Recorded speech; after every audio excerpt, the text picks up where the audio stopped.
Amém? Diz assim: Ora, disse o Senhor a Abraão: sai da tua terra, da tua parentela e da casa de teu pai, e vá para a terra que eu te mostrarei.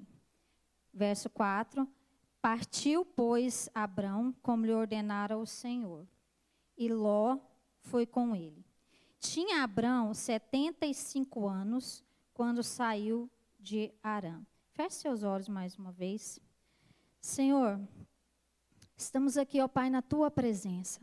E a minha oração é, Pai, para que o Senhor encontre em nós corações, ó Deus, abertos, corações contritos na tua presença, Senhor, para receber a tua palavra, para aprendermos de ti, para nos sujeitarmos à tua palavra, Senhor, que é viva e eficaz. Toma nossa mente nessa hora, cativa o teu Espírito Santo. E tudo aquilo que vem para roubar a palavra que está sendo semeada, Senhor, em nome de Jesus, nós declaramos agora quebrado, Senhor, toda e qualquer influência contrária neste lugar, nesta noite. Nós estamos aqui e queremos receber do Senhor a porção que o Senhor tem reservado para nós nesse dia. Fala conosco, Senhor. Ministra nos nossos corações. Traga alinhamento para os nossos corações nesses dias, Pai. Em nome de Jesus. Amém, queridos? Esse texto é um texto muito conhecido, né? Gênesis capítulo 12. Eu acho que nos últimos meses, nós temos percebido que as palavras que o Senhor tem trazido para nós, elas têm convergido para um lugar, né? E às vezes a pessoa fala assim, mas parece que está sempre no mesmo assunto. Talvez é porque Deus está querendo falar com você, né? Então a gente precisa estar atento à voz do Senhor. Quando Deus fica batendo na tecla, é porque Ele está esperando um alinhamento e um posicionamento da nossa parte. Amém? Essa palavra o Senhor ministrou no meu coração há alguns dias já. E eu quero compartilhar ela com você pelo Espírito Santo. O capítulo 12 de Gênesis começa com uma chamada de Deus para Abraão, como a gente leu aqui, né? Até então, Abrão. Deus lhe chama e junto com o chamado que ele faz para Abraão, vem também uma advertência, uma observação que é qual, irmãos? Deixar a sua terra e a sua parentela. Neste tempo, Abraão ele residia em Harã, né? Então ele já havia se mudado de Ur dos Caldeus, da sua cidade natal, juntamente com o seu pai e com Ló, seu sobrinho. E apesar da informação da morte do pai de Abrão vir no final do capítulo 11, levando em conta que os registros não estão em ordem cronológica, então nós sabemos que Terá morreu com 205 anos. Então, quando Deus faz essa chamada para Abraão, Abraão tinha 75 anos, então, muito provável, o seu pai ainda estava vivo, né, quando ele deixa Harã. Porém, ele não deixou Harã sozinho. Ele levou consigo um parente por nome Ló.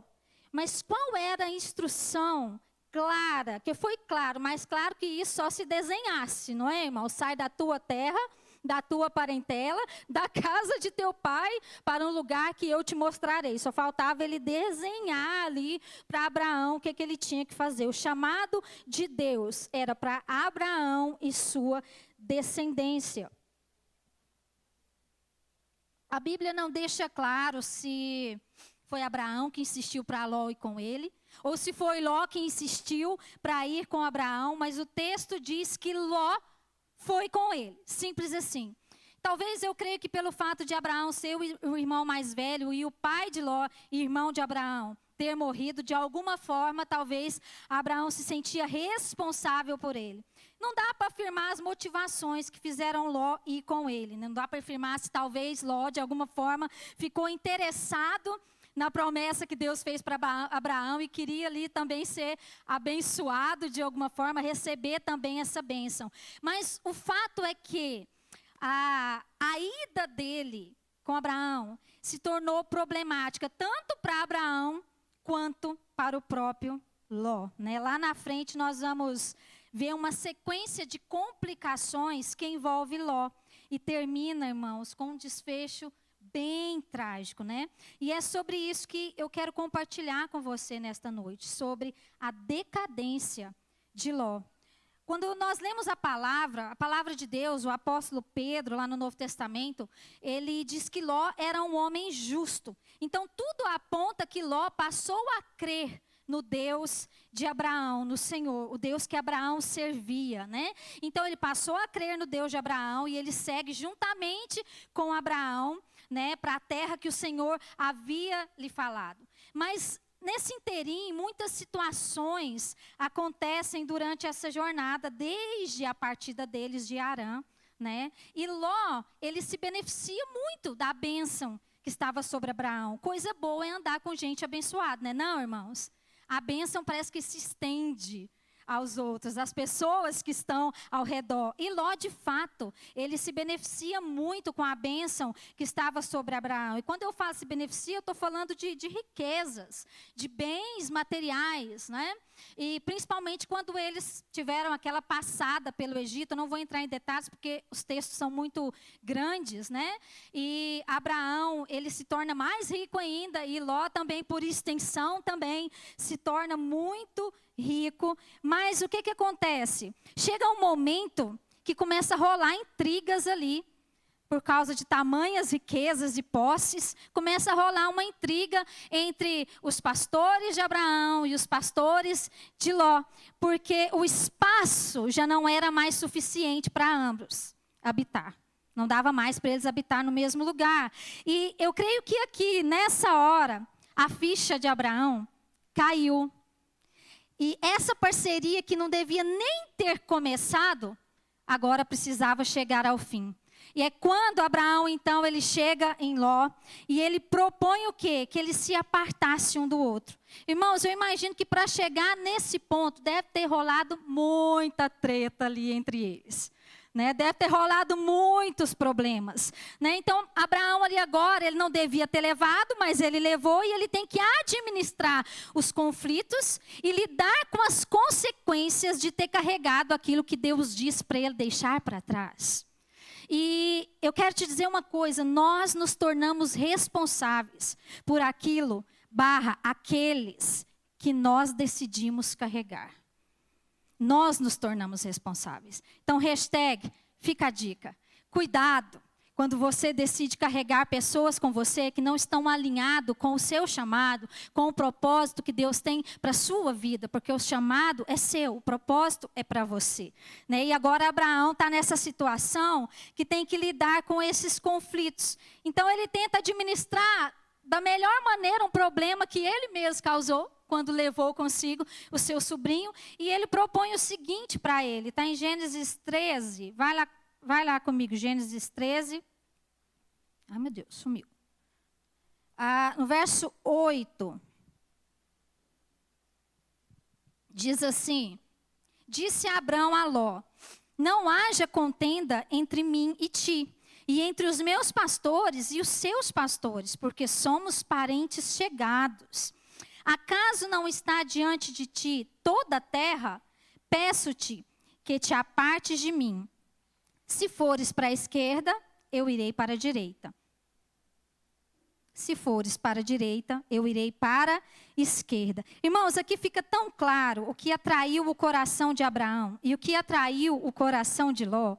O coração de Abraão, ele foi atraído pelo propósito de Deus. Quando Deus chama Abraão e lhe dá uma palavra, ele faz uma promessa, ele de imediato, simplesmente ele deixa tudo e caminha debaixo daquela palavra que Deus lhe entregou, que Deus havia dado a ele.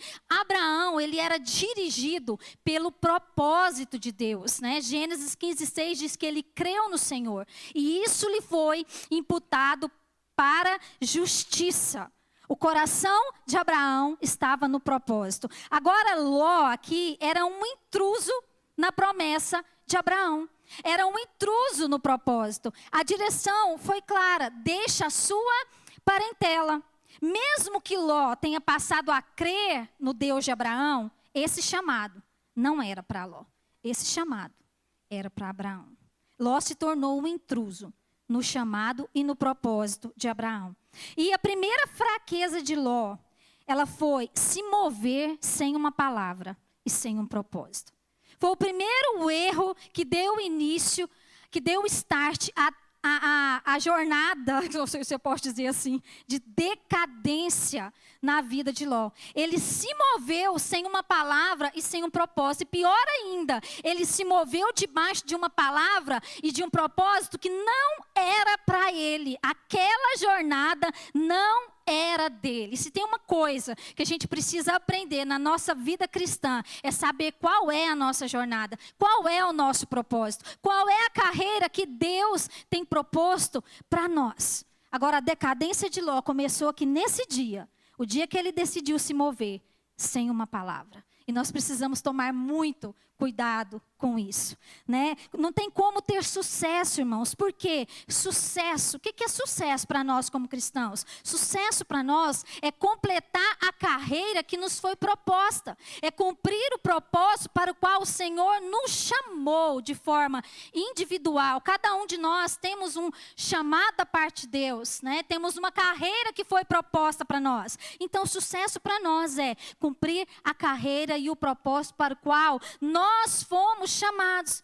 Agora, a gente precisa estar atento se nós estamos trilhando a jornada do propósito que Deus tem para nós, debaixo de uma palavra que Ele nos deu, ou se nós estamos andando debaixo da sombra do propósito do outro. Percebe? Que isso é muito sério. E que isso pode nos impedir de viver realmente aquilo que Deus tem para nós. Então, quando você decide andar na sombra do chamado do outro, você está, irmãos, presta atenção nisso aqui. Você está gastando a sua vida correndo uma carreira sem propósito. Eita, Jesus, isso vale a pena? Quando nós andamos na sombra do chamado do outro, nós estamos gastando a nossa vida, essa vida que é tão curta e passageira, correndo uma carreira sem propósito. Percebe que essa carreira, ela não tem uma linha de chegada. Ela não tem recompensa, ela não tem medalha. Percebe? Porque não é a sua carreira. Quando o apóstolo Paulo diz em 2 Timóteo 4:7, o versículo que a gente ama dizer: combati o bom combate, completei a carreira e guardei a fé. Desde agora, a coroa da justiça me está reservada, a qual o Senhor justo juiz me dará naquele dia, e também a todos aqueles que amam a sua vinda. Então, quando ele diz isso, ele está falando de um bom combate. Ele está falando de uma carreira que lhe foi proposta. E ele está dizendo: olha, Senhor, eu combati esse combate. Eu completei a carreira que o Senhor me propôs. E ele já visualizava a recompensa. Ele já olhava lá e dizia assim: olha, e desde agora já me está reservada a coroa da justiça. Então, queridos, a recompensa é para aqueles que cumprir a sua carreira. É a sua carreira. Se você cumprir a sua carreira, você vai visualizar e se apossar da recompensa. Do contrário, você vai estar correndo uma jornada sem propósito, sem recompensa. E vai estar gastando a sua vida à toa. Não é? Então, muitos se frustram, irmãos. Isso é tão sério. E se ferem. Quantas pessoas feridas nós temos hoje dentro das igrejas? Né? Quantos cristãos feridos, mas por que se ferem? Porque estão tentando viver um chamado que não é seu. Estão tentando viver o chamado do outro, tentando se encaixar num propósito que não é seu. Vai dar ruim. Vai dar ruim, vai ser frustração. Sabe, quando Ló, ele toma a decisão de andar sem um propósito, sem uma palavra de Deus para ele não imaginava, irmãos, o que viria. O que se sucederia com a vida dele, com a família dele. Ele não imaginava o destino que o aguardava. Então, quando nós decidimos caminhar sem uma palavra e sem uma direção de Deus, nós estamos por conta própria. Presta atenção nisso. Quando nós decidimos caminhar sem uma palavra e sem uma direção de Deus, nós estamos por conta própria, porque Deus não tem a responsabilidade de nos conduzir por um caminho que Ele não nos enviou. Percebe? Deus não tem a responsabilidade de nos conduzir, de nos livrar, de nos suprir em um caminho que Ele não nos enviou, né? E muitas vezes na nossa vida nós tomamos decisões, nós fazemos escolhas e nós entramos por caminhos que Deus não nos enviou e depois o que a gente quer? A gente quer que Deus, cobrar de Deus que Ele venha e resolva todos os nossos problemas, todas as consequências das nossas escolhas erradas. Sim ou não, irmãos? Você sabe qual é a sorte de Ló? É porque ele tinha Abraão para interceder por ele, como aconteceu por algumas vezes. Mas as consequências vieram mais tarde e elas foram altas. O preço foi muito alto. Então, não se mova se Deus não te apontar um caminho. Não se mova se Deus não te der uma palavra. Não se mova debaixo do chamado do outro. Não tente correr a carreira do outro. Corra a sua carreira. Busque em Deus compreender o seu propósito. Amém? E a segunda fraqueza de Ló. Ló foi atraído pelo que ele viu. Gênesis 13:10. Diz assim: levantou Ló os olhos e viu toda a campina do Jordão, que era toda bem regada, antes de haver o Senhor destruído Sodoma e Gomorra, como o jardim do Senhor, como a terra do Egito, como quem vai para Zoar. Então Ló escolheu para si toda a campina do Jordão e partiu para o Oriente, e separaram-se um do outro. Isso aqui foi logo na sequência da confusão, quando Abraão propõe para ele: olha, escolhe o lugar que você quer. Você vai para um lado, eu vou para o outro, né? Então eles tiveram que se separar. E aí a gente vê a condição, mais uma vez, irmãos, do coração de cada um deles, né? Abraão faz esse apelo para ele, esse acordo com ele, e a gente vê que o coração de Abraão, ele não estava preso em um lugar. Ele não estava preso naquela terra em si. O coração de Abraão estava preso no Senhor. Abraão andava por fé e não por aquilo que ele via. Aparentemente, diante do quadro que a gente vê, Ló olha para cá, tem o jardim, árvores, o paraíso. E olha para o outro lado, só tem deserto, sequidão, sem vida. Aparentemente, Abraão estava no prejuízo. Mas Abraão, ele tinha o Senhor. E Abraão tinha uma palavra. Como diz aquela música que a gente canta aqui: se eu tenho uma palavra, eu tenho tudo.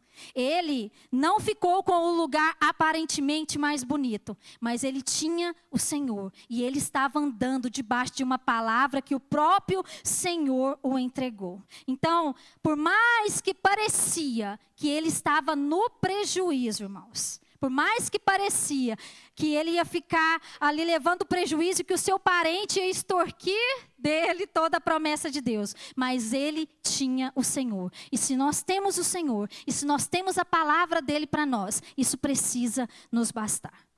Abraão, ele tinha o direito ali de mandar Ló cascar fora do caminho dele. Sim ou não, irmãos?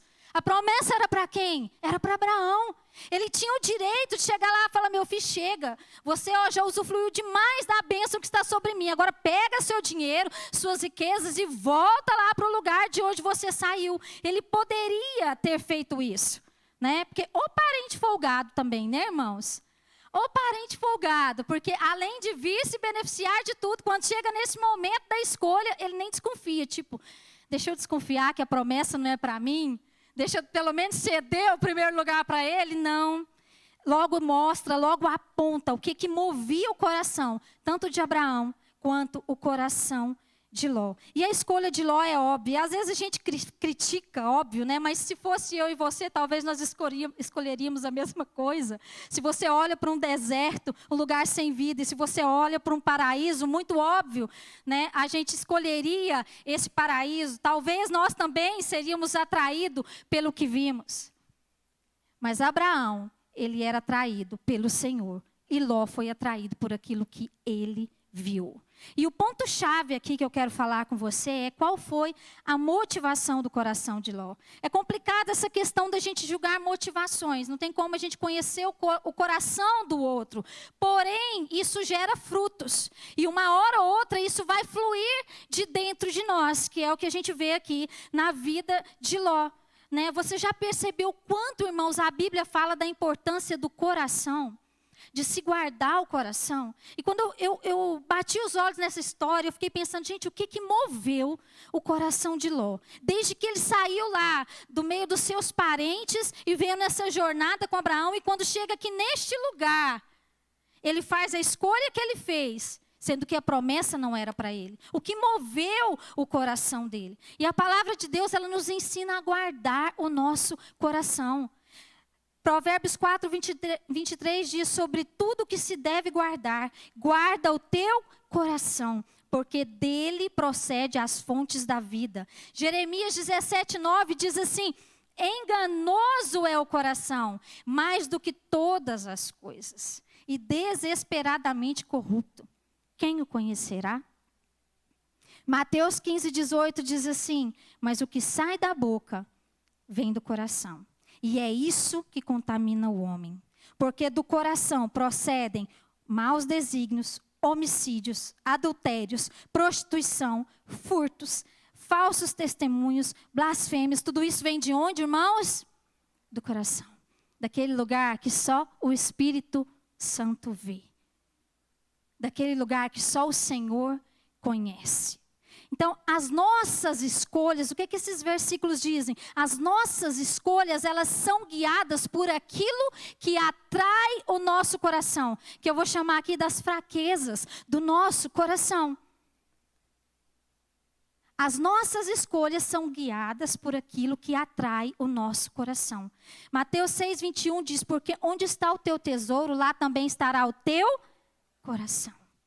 Lucas 6,45 diz assim: o homem bom, do bom tesouro do coração tira o bem, e o mal, do mau tesouro tira o mal, porque a boca fala do que está cheio o coração. Então aquilo que está dentro de nós vai se manifestar. O que flui de você, o que flui de mim, aquilo que você fala, aquilo que você faz, as suas escolhas revelam a fraqueza do seu coração e é elas que nos movem. Entende? São elas que nos movem. E Ló, ele é atraído por aquilo que ele vê. E ele escolhe a Campina do Jordão. Ele não orou, ele não buscou direção de Deus para nada. Né? Ele simplesmente olhou para um lado, olhou para o outro, não, eu vou por aqui. Sabe as escolhas que a gente faz na vida? No busca direção, tinha que ter buscado lá atrás, inclusive, antes de sair. Mas não, ele só olhou para um lado, olhou para o outro, e escolheu, lógico, a melhor planície. Só que junto com essa melhor planície, vinham cidades. Ela estava rodeada por cidades, que ele poderia fazer o quê? Os seus negócios, porque afinal de contas, ele era um homem muito rico. Então, presta atenção, irmãos, presta atenção. Né? Não sei se é porque eu brinco, eu já olho, eu sou desconfiada, eu leio os textos assim, já fico, Ele não escolheu isso aqui tanto por causa só das planícies do Jordão. Ele viu o que tinha em volta. E talvez ele viu ali uma oportunidade. Mas aqui demonstra o que movia o coração de Ló. E aquilo que atrai os nossos olhos, move o nosso coração. Aquilo que atrai os seus olhos, é isso que move o seu e o meu coração.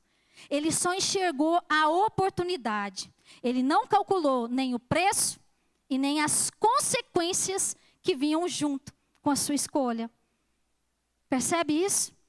Irmãos, quem não é movido pelo propósito, é movido por oportunidades.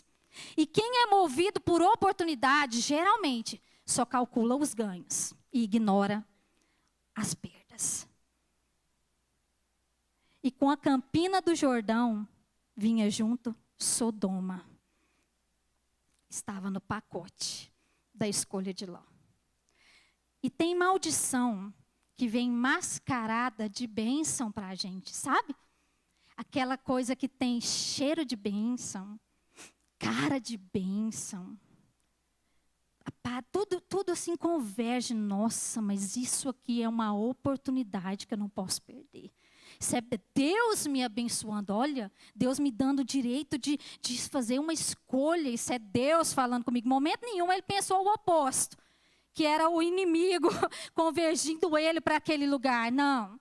Ele só enxergou o quê? A oportunidade. E tem muita maldição que vem mascarada de bênção para a nossa vida. Tem cheiro de bênção, cara de bênção, mas é fake, viu, irmãos? É fake, não cai nessa. Sabe, aquela oportunidade difícil de recusar, que bate na nossa porta de vez em quando, que tenta o nosso coração. Aquela porta de trabalho que muitas vezes vem com um salário triplicado, mas vai te custar a sua casa, seu casamento, sua família, a vida dos seus filhos. Percebe, irmãos? Aquele relacionamento que Deus está tentando te mostrar já faz tempo que é para você sair fora dele. Você está insistindo em permanecer lá, porque você acha que nunca mais vai casar na vida, que tem que ser ali a oportunidade da sua vida. Tem maldição que vem mascarada de bênção para nós. E a gente precisa se ligar. E a gente precisa tomar cuidado, sabe? E foi isso que aconteceu com Ló. Então, nem tudo que parece bom é bom para nós. E quando nós somos atraídos pela fraqueza do nosso coração, e não pelo propósito, o custo pode ser muito alto, irmãos. Muito alto. Não, será que vale a pena?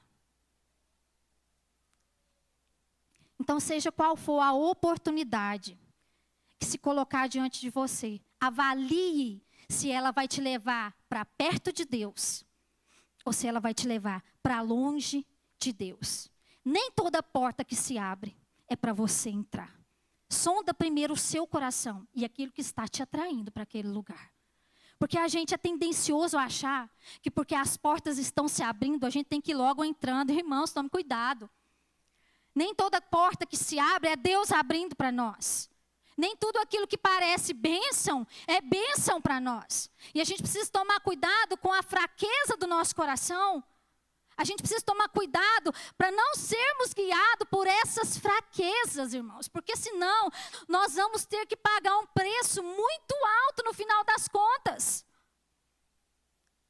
Provérbios 14, 12 diz assim: há caminho que ao homem parece direito, mas ao seu fim são caminhos de morte. Percebe? Está aqui para nós.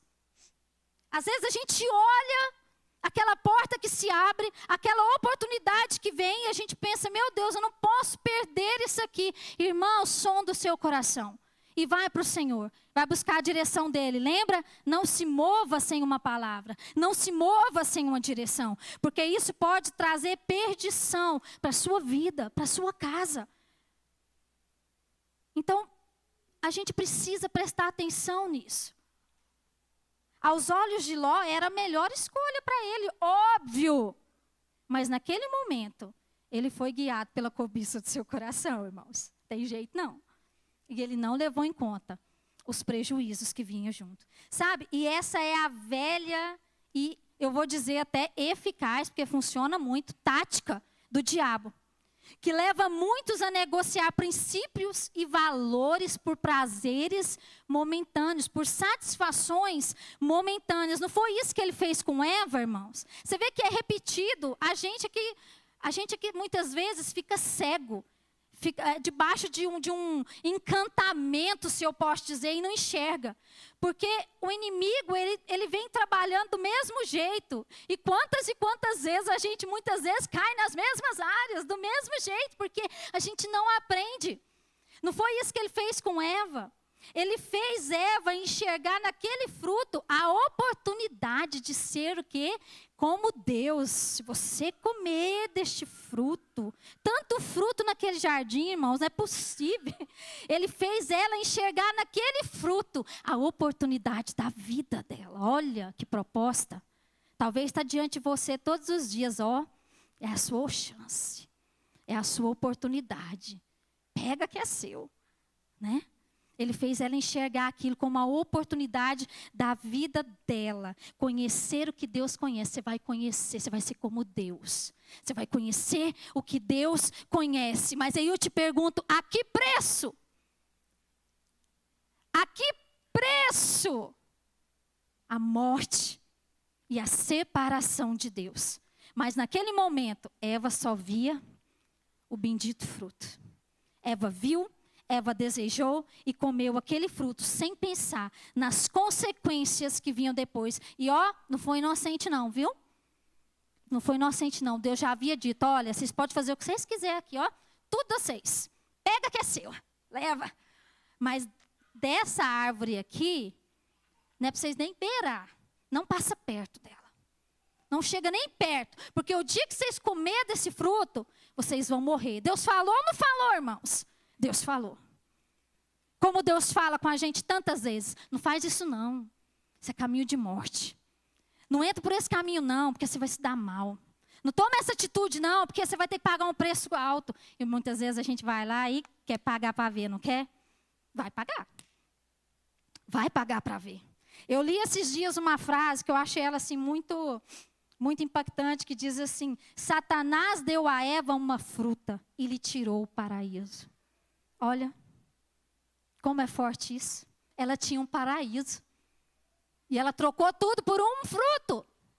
Ele deu a ela um fruto e tirou o paraíso. E aí diz o resto: portanto, em todas as tentações, não considere o que ele te oferece, mas sim o que você perderá. Entende que a gente nunca leva em conta quando a gente é tentado? Você só enxerga o bendito fruto da tentação diante de você. Diante dos seus olhos. Você fica cego para o mundo, fica surdo, cego. Não é assim? A gente não enxerga mais nada na vida quando a gente está sendo tentado por algo, quando você está desejando algo, você só enxerga a bendita coisa na sua frente. Mas nós temos que calcular, não o que aquilo vai nos trazer, mas o que nós vamos perder com essa proposta do inimigo que vem para nós. Irmãos, o inimigo pode colocar diante de você a oportunidade mais deslumbrante da sua vida, aquela que não vai passar, que você tem certeza que não vai passar nunca mais. Mas se você aceitar, lembre-se que o que você tem a perder é muito maior. Sabe por quê? O diabo faz nadinha de graça para ninguém. O diabo não faz nada de graça para ninguém. Ele te dá aqui, mas lá na frente ele te tira tudo. Inclusive a sua salvação, se você deixar. O diabo ofereceu para Jesus. Irmãos, olha que Satanás mesmo, né? É o cão purinho. Ele ofereceu para Jesus a glória desse mundo. Ele pegou Jesus. A Bíblia nos diz lá em, acho que Lucas 4. Levou Jesus, colocou ele sobre o pináculo do templo e começou a mostrar para ele. Olha, você está vendo tudo isso aqui? Eu vou te dar, porque me pertence, porque a mim foi dado. Então eu te dou. Mas a que custa, irmãos? Se você se prostrar aqui diante de mim e me adorar. Olha o preço. E se Jesus tivesse aceitado essa proposta, hoje nem eu nem você estaríamos aqui. Nós não estaríamos aqui. Mas Jesus estava cheio do Espírito Santo. Ele vira para Satanás e fala: olha, está escrito, adorarás somente ao Senhor teu Deus. Sabe, irmãos, e aí diz que Satanás deixou ele por um momento. Até o momento oportuno, porque é assim que ele faz. Não pense você, que você venceu uma tentação hoje, que nunca mais ele vai voltar. Amanhã ele volta e ele vem com uma mais forte ainda. A gente precisa ir vencendo, todo dia matando o leão. Não pode deixar por dia, senão acumula. É assim a nossa vida cristã. E é assim que o inimigo, ele age hoje. Ele tem nos oferecido a glória deste mundo. Ele tem nos oferecido os tesouros dessa terra, sabe, os prazeres dessa terra, tudo aquilo que atrai os nossos olhos, tudo aquilo que satisfaz a nossa carne, ele coloca diante de nós todos os dias para a gente ceder. Está aqui o bendito fruto, está ali todos os dias diante de nós, para nós cedermos. Para nós nos curvarmos diante dele, como ele disse para Jesus fazer. Mas eu te digo, a que custo? Em troca de quê? Ele nos oferece toda a glória deste mundo, em troca da glória eterna que nos foi reservada junto do Pai. É isso que ele quer roubar de nós. Ele quer nos dar esse mundo E tudo que Ele tem para nos oferecer, eu estou dando um banho aqui. Em troca da glória eterna que nos foi reservada, irmãos. E eu te pergunto, vale a pena você trocar? Responde, irmãos. Vale a pena fazer essa troca? Vale a pena trocar a glória eterna pelos prazeres momentâneos deste mundo? E quando eu estou falando prazeres, não estou falando só de pecado, não, viu, irmãos? Tem coisas que não são pecados, mas podem nos levar a isso. Tem coisas que são lícitas e são boas. Mas se isso for a fraqueza do seu coração, vai te levar a pecar contra Deus. E vai te tirar deste lugar. Porque esse é o foco do inimigo. A questão é que muitos cristãos, hoje, estão caindo no encanto da serpente. E estão cedendo, estão se curvando diante do diabo. Em nome de uma, sei lá, de uma hipergraça, que hoje tudo pode, eu posso tudo, pode mesmo. Inclusive ir para o inferno a gente pode também. Pode tudo. Não é isso que a gente tem visto no mundo aí hoje? Irmãos, hoje a gente não pode pregar palavras duras. A gente não pode pregar palavras, porque quem confronta não sou eu, quem confronta é a palavra de Deus que nos confronta. A palavra de Deus, ela é uma espada de 2 gumes. Espada faz o quê, irmãos? Espada corta, arranca. É isso que é a palavra de Deus. Mas hoje, se a gente prega uma palavra dura, não gostei dessa igreja não, vou para outra. É assim que funciona hoje. Os crentes dessa geração é assim, eles estão em busca de serem adulados o tempo todo, tem que alisar para o irmão não ir embora, para o irmão ficar. Mas a palavra de Deus, ela é dura. Ela nos confronta. Deus nos confronta, irmãos. Ele nos confronta. Agora a gente precisa estar atento com as ciladas do inimigo. Aquilo que ele coloca diante dos nossos olhos, para nos atrair, para nos roubar aquilo que Deus tem para nós. 1 João 2, 15 a 17 diz, não ameis o mundo. Olha isso, irmãos. Nem o que no mundo há. Se alguém ama o mundo, o amor do Pai não está nele. Olha como isso é forte, irmãos. Confronta ou não confronta a gente? Porque tudo que há no mundo, a concupiscência da carne, a concupiscência dos olhos e a soberba da vida não é do Pai, mas do mundo. E o mundo passa, vai passar, viu, queridos? Vai passar. E a sua concupiscência. Mas aquele que faz a vontade de Deus permanece para sempre. A palavra concupiscência está ligada a um desejo ardente por algo. É isso que a concupiscência dos olhos faz. Você viu, foi o que Eva fez. Viu. Nossa, esse fruto é tão atraente. Parece tão saboroso. É isso. Aquele desejo ardente por algo. Isso é concupiscência. E é interessante que em toda a Bíblia nós temos exemplos sobre a concupiscência dos olhos, porque tudo começa aí. Os nossos olhos são a janela da nossa alma. Passa por aqui e desce para o nosso coração. Tudo começa aqui. Amém, irmãos? Vamos acordar? E é interessante que em toda a Bíblia a gente vê exemplos. Eva viu, desejou e comeu. E o que ela trouxe? Condenação sobre toda a humanidade. Ló viu e escolheu as campinas do Jordão e as cidades ao redor. E a sua escolha vai gerar destruição para toda a sua família e descendentes. Davi, ele viu Batseba, aquele mulherão, tomando um banho lá. Ele desejou a mulher que não era dele. Ele possuiu a mulher que não era dele. Ele matou por causa da mulher que não era dele. E entre tantos outros que não dá para a gente falar aqui. Mas tudo começou com os olhos. Com os olhos. E eu quero te perguntar, o que tem atraído os seus olhos? O que tem atraído os seus olhos? Hoje o que nós mais temos é atrações visuais, glamour, ostentação, sedução.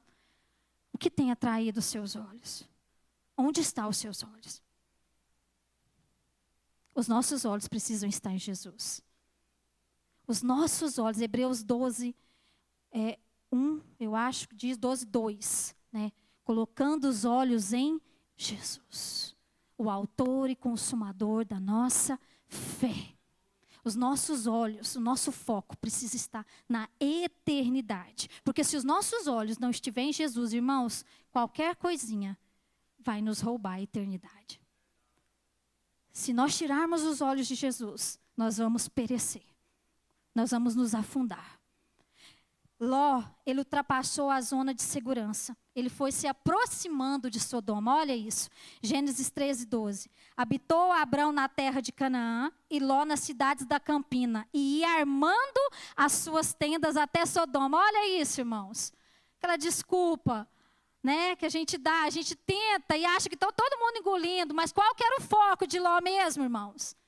Eram as campinas do Jordão? Aqui mostra que não. Ele foi armando as suas tendas até chegar onde? Em Sodoma. Onde os homens de Sodoma eram maus e grandes pecadores contra o Senhor. Então ele não só viu, não só desejou, como ele foi estendendo as suas tendas até chegar em Sodoma. Um lugar de homens pecadores, homens maus. E mesmo sabendo disso, ele escolheu esse lugar. Mesmo sabendo de tudo isso, ele escolheu esse lugar. E é nesse momento que nós começamos a abrir concessões. E é aí que mora o perigo. A gente começa a negociar. Ló havia saído do meio de um povo idólatra. Ur dos caldeus era um povo idólatra, né? Então, ele já servia ao Deus de Abraão, mas olha só para onde ele estava sendo movido, por um lugar muito pior do que o lugar que Deus havia tirado ele. Essa é a estratégia do diabo. Não é isso que a palavra nos diz? Que o intento do inimigo é fazer o quê? É nos levar a um estado muito pior do que antes de nós conhecermos o Senhor. Ló, ele estava indo em encontro a esse estado. Encontro à decadência, porque ele começou a negociar. Ele começou a abrir concessões. E é assim que acontece quando nós nos deixamos, irmãos, nos levar pelas fraquezas do nosso coração. Nós estamos decididos. Não, eu não vou me mover assim, até a gente ver. Depois que você vê, aí você já começa o quê? A sabotar a sua alma. Não é assim que acontece? A gente começa a sabotar a nossa alma para a gente ter argumentos para abrir concessões até a gente se pegar atolado naquela situação. É assim que acontece. Não é da noite para o dia. É um processo onde cada dia a pessoa vai negociando um princípio. Cada dia até cair na arapuca do diabo. Quem que conhece a arapuca? Gente, pelo amor de Deus, levanta a mão alguém aí. Não deixa eu ser velha sozinha não, gente. A arapuca é interessante. Eu lembro quando eu era criança, a gente fazia muito isso na roça. Tinha muito passarinho, a gente fazia aquela arapuca ali com os gravetinhos de madeira. E colocava ali um gravetinho segurando uma cordinha, ia para trás da árvore e fazia aquela trilha de milho. E lá debaixo da arapuca a gente colocava aquele montão de milho, né? E de repente ficava no cantinho esperando. Aí lá vem os passarinhos, todo inocente da vida, na trilhazinha, comendo grãozinho por grãozinho, feliz da vida, né? Nossa, que bênção. Olha, Deus, Jesus está me abençoando, né? Mal sabe, inocente, para onde você está indo. Jesus está me abençoando, que maravilha, que maravilha. Aí você chega e vê aquele montão, você, gente, Deus me ama demais, e você cai na arapuca do diabo. Quando você está lá se lambuzando com o prêmio de Satanás, o que ele faz? Ele arma o gatilho. É assim que ele faz. É grão por grão. O inimigo sabe qual é a fraqueza do nosso coração. Ele sabe como nos atrair. Você pode esconder da sua mulher. Mulher, você pode esconder do seu marido. Os filhos podem esconder dos pais. Os pais dos filhos. Mas deixa eu te dizer, o inimigo sabe qual é a fraqueza do nosso coração. Ele sabe. Ele sabe e ele vai usar isso contra nós. Ele vai usar isso contra você. Não pense você. Não pense você que você está aí se saindo tão bem assim, ganhando do capeta nessa pontuação aí. Não ganha não. Ele sabe a fraqueza do seu coração. Ele conhece. E ele usa isso no momento oportuno. Por que ele chegou lá em Jesus, quando Jesus estava jejuando? 40 dias. Jesus estava com fome. Por que ele chega lá em Jesus e começa, olha, você tem poder para transformar essa pedra em pão. Porque ele sabia que Jesus, naquele momento, o corpo de Jesus estava fragilizado. mas Jesus estava cheio do Espírito Santo. E a única forma de nós vencermos, irmãos, as artimanhas do inimigo, o engano do inimigo, é estando cheios do Espírito Santo. Porque do contrário, a gente é presa fácil. Sem o Espírito Santo, nós somos presas fácil do inimigo. Não pense você que é o crentão, que é a crentona. A Bíblia diz que para cair, basta estar de pé. Basta estar de pé. Porque tem gente que fica rotando santidade demais, irmãos. Arrota demais santidade. Mas para cair, basta estar de pé. E se nós não estivermos cheios do Espírito Santo, nós não somos capazes de resistir às tentações que são colocadas diante de nós. Tiago 1,14 diz assim, o Joab leu esse versículo, acho, semana passada. Ao contrário, cada um é tentado pela sua própria cobiça. Aonde que está a cobiça, irmãos? Fala comigo, onde que está a cobiça? Está aqui. Cada um é tentado pela sua própria cobiça. Não cobiça não, para cobiça. Quando esta o atrai e seduz. Então a cobiça, depois de haver concebido, olha só, dá à luz o pecado. E o pecado, uma vez consumado, gera a morte. Percebe que é um processo de decadência? Ló estava num processo de decadência. Ele foi se acostumando com o pecado à sua volta. E por mais que ele se afligia com tudo aquilo, mas ele permaneceu no mesmo lugar. O que impedia ele de se mudar de lá? Ele não era escravo. O que impedia ele de pegar a família dele e tirar a família dele daquele lugar? Nada impedia. Ele foi se acostumando com a cultura daquele lugar. E muitas vezes é nós assim hoje. A igreja deste século está se acostumando com a cultura do mundo. É normal. Tudo é normal para muitos cristãos hoje. E a gente vai se aculturando aqui. Irmãos, a nossa cultura é o céu. É a cultura do reino. É a cultura do céu. A gente não anda firmado naquilo que A ou B, famosinha aí diz. A gente anda firmado na palavra. Lê a Bíblia, irmão, pelo amor de Deus. Lê a Bíblia, porque se você não lê a Bíblia, você vai ser enganado. Se você não lê a Bíblia, você vai cair na arapuca de Satanás. E não adianta culpar Deus depois não, irmãos. A culpa é nossa. A palavra nos diz, por várias vezes o Senhor disse, o meu povo perece por falta de conhecimento. Hoje nós temos nas nossas mãos aqui a palavra de Deus, ainda temos, viu, irmãos? Livre acesso ainda temos. Até quando? Deus sabe. Ainda temos. Por que não lê? Por que não busca conhecer o Senhor? Por que não se enche do Espírito Santo através das Escrituras? Porque é isso. É esse envolvimento, esse relacionamento que vai nos capacitando dia após dia a nos desvencilharmos do engano de Satanás. Hoje a gente vê igrejas aí, irmãos, imensas. Igrejas com, 3, 4, 5 cultos. Nunca viu tantas pessoas dentro de igreja, mas irmãos, tantas pessoas dentro das igrejas, mas pessoas vazias de Deus. É assim, é complexa a coisa.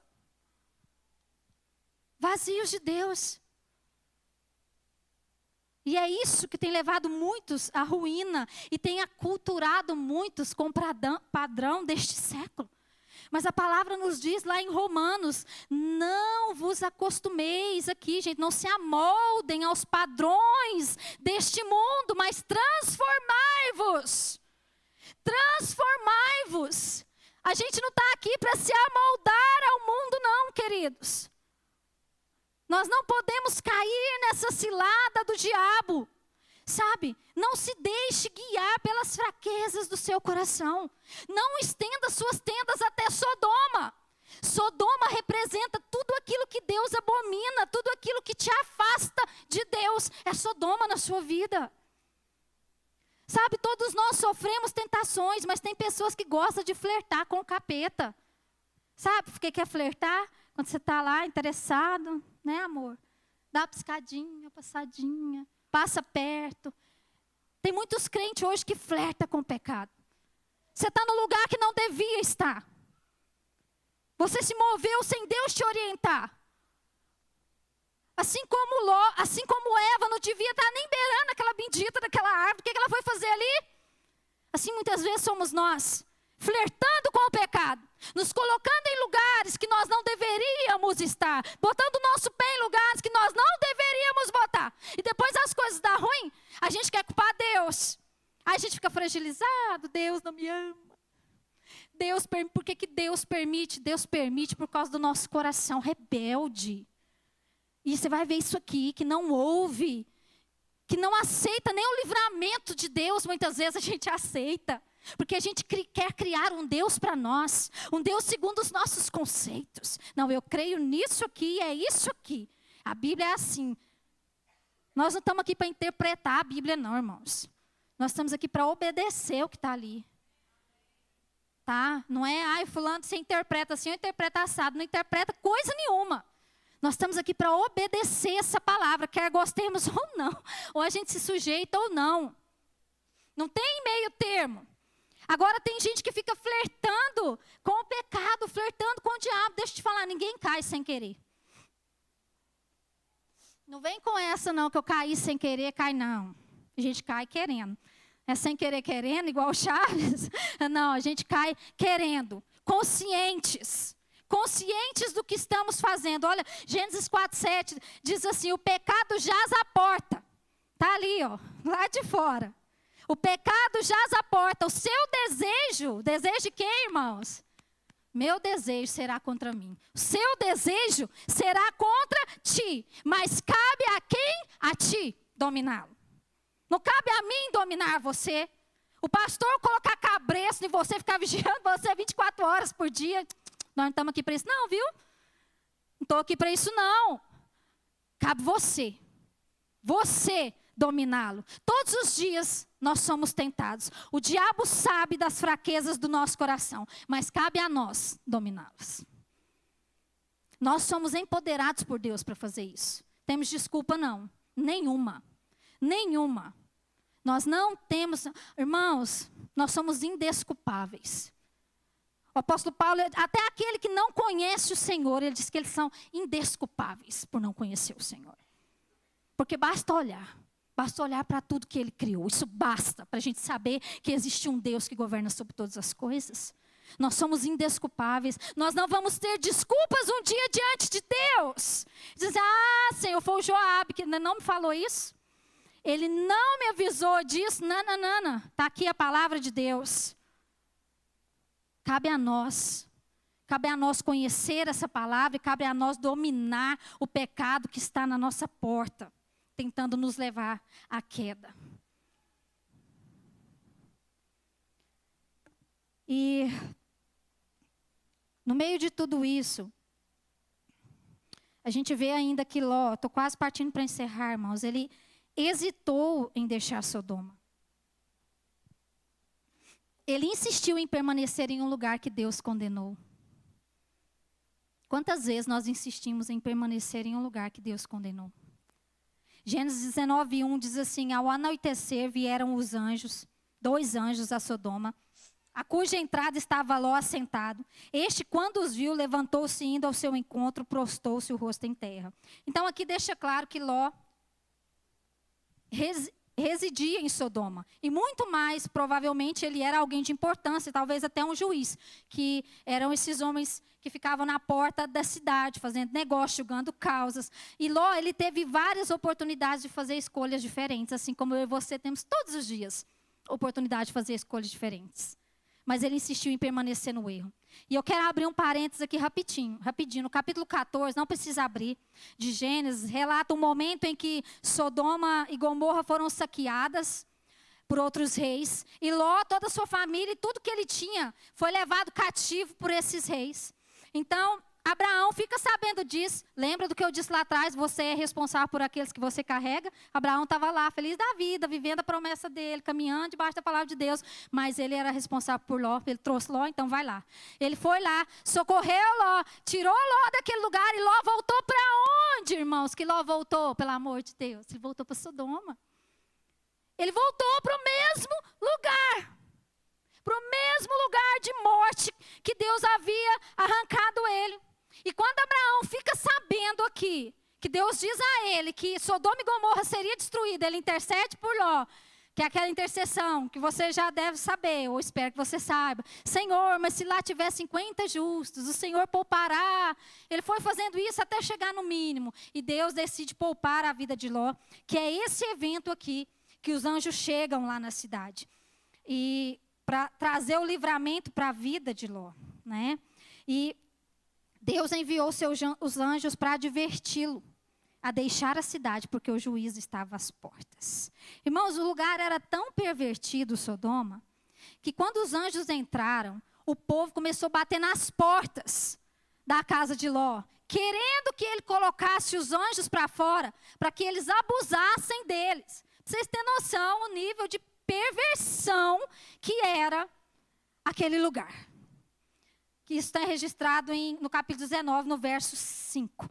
E aí o que ele diz? Chamaram por Ló, o povo da cidade, e disseram: onde estão os homens que à noitinha entraram na sua casa? Traz-os para fora a nós, para que abusemos deles. Saiu-lhes então Ló à porta, fechou-se após si e disse: rogo-vos, meus irmãos, que não façais mal. Tenho 2 filhas virgens, eu vos trarei, tratai-as como vos parecer. Porém, nada façais a estes homens, porquanto se acham sob a proteção do meu teto. Irmãos, eu quero abrir aqui um parênteses, que tem muita gente que acha bonitinha essa atitude de Ló, ele queria proteger os anjos, mas para mim só revela a decadência do coração dele. Ele foi capaz de negociar a sua própria família.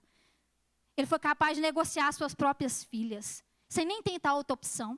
Ele nem tentou outra opção, ele nem pensou em outra coisa que pai, ou melhor dizendo, hoje em dia tem muitos pais que fariam, mas que homem justo faria algo do tipo. Então é isso que acontece quando nós somos guiados pela fraqueza do nosso coração. Nós passamos a negociar o inegociável. O inegociável. A gente passa a negociar aquilo que nós mais possuímos de valor. E ao amanhecer, o que os anjos fazem? Os anjos chegam em Ló e diz para ele: levanta-te, toma tua mulher e as tuas 2 filhas, que aqui se encontram, para que não pereça no castigo da cidade. Como, porém, se demorasse, olha, irmãos, eles ainda hesitaram de sair do lugar que Deus acabou de dizer que ia ser destruído. Como, porém, se demorasse, pegaram-no os homens pela mão, a ele, a sua mulher e as suas 2 filhas, sendo-lhe o Senhor misericordioso. Sendo-lhe o Senhor misericordioso. E o tiraram, e o puseram fora da cidade. Havendo-os levado fora, disse um deles: livra-te, salva a tua vida. Não olhe para trás, nem pare em toda a campina do Jordão. Foge para o monte, para que não pereças. Mesmo Ló sendo advertido, ele não hesitou em deixar Sodoma. E eu quero te perguntar, até quando a misericórdia de Deus vai nos livrar? Até quando? Deus envia o livramento para ele por causa da intercessão de Abraão. E mesmo diante da iminente destruição, ele hesita em sair e deixar tudo para trás, irmãos. Foi preciso os anjos pegarem eles pelas mãos e botar eles fora da cidade. E mesmo assim, o texto vai dizer no verso 26 que a mulher de Ló, o que ela fez? Ela olhou para trás e se converteu numa estátua de sal. Segundo muitos teólogos, esse olhar para trás não foi fazer isso aqui, não. Não, ele voltou atrás. Verso 19, 26. Ela voltou para Sodoma. Não foi olhar. Ela voltou atrás. Por isso, ela pereceu. O coração dela estava em Sodoma.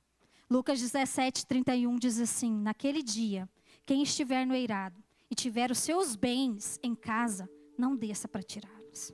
E de igual modo, quem estiver no campo, não volte para trás. Lembrai-vos da mulher de Ló. Lembrai-vos da mulher de Ló.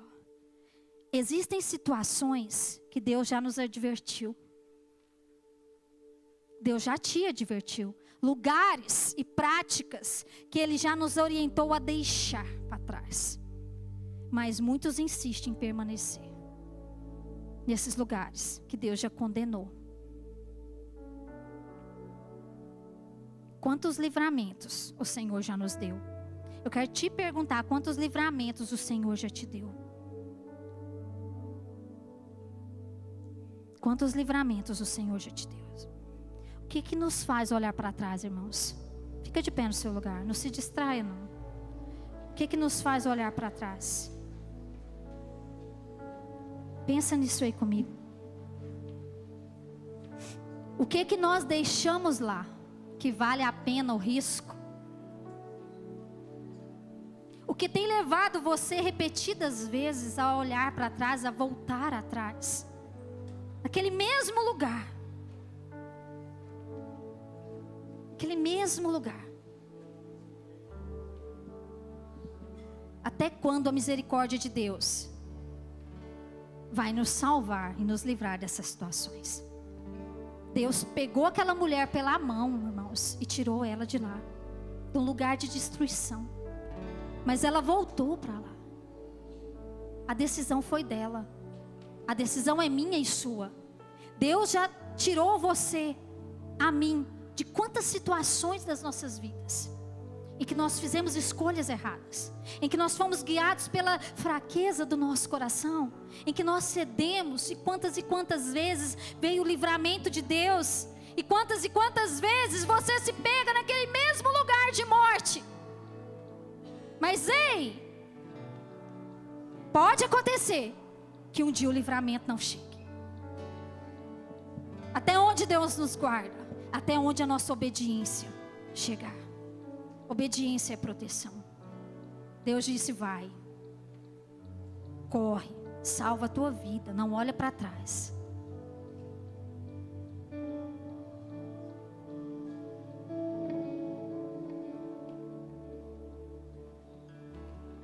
Eu quero que você pense agora, fecha seus olhos aí com você.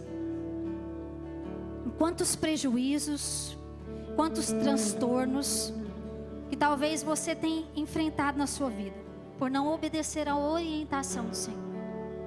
Deus já te apontou o caminho da salvação, do livramento. Deus já tentou te tirar desse lugar de morte, e por algum motivo, talvez você ainda está lá.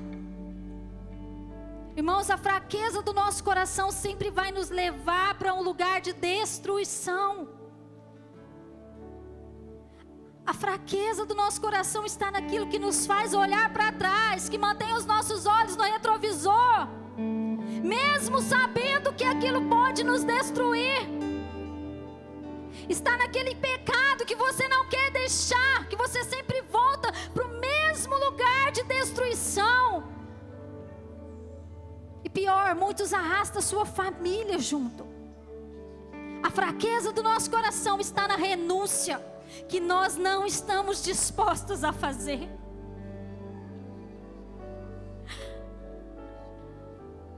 Está na renúncia que nós não estamos dispostos a fazer.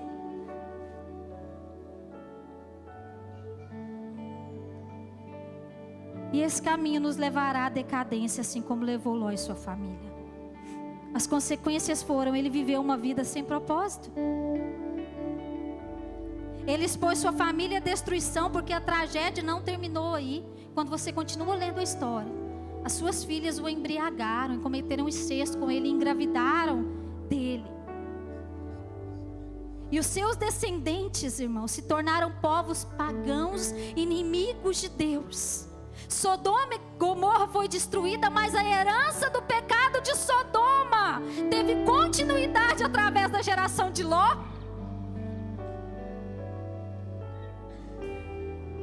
O que você quer deixar para os seus descendentes? Qual herança você quer deixar para os seus filhos?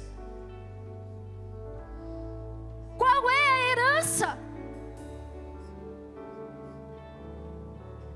As suas escolhas não afetam só você, lembre-se disso.